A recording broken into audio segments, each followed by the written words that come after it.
हिंदू धर्म रे थिबा समस्त देवादेवींकर भिन्न भिन्न बाहन रही। देवादेवी माने निज शरीर में किछि विशेष द्रव्य धारण करिथांती।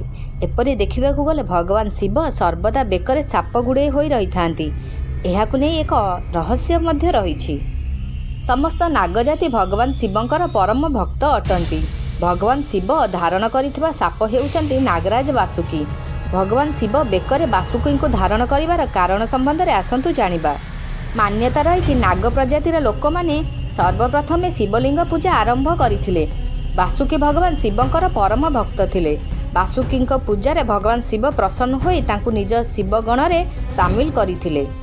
बासुकी को नागलोकर राजा मध्य करथिले। कुहा जायछि जे समुद्र मथन समय रे बासुकी नाग को रस्सी रूपे मेरु पर्वत चारिपटे बंधा जाई मंथन करा जायथिला। एहासह कंसर बंदीशाला रे श्रीकृष्ण का जन्म हेबा मात्रे वासुदेव तांको एक टोकेई रे रखी गोकुल नहीं आसीथिले।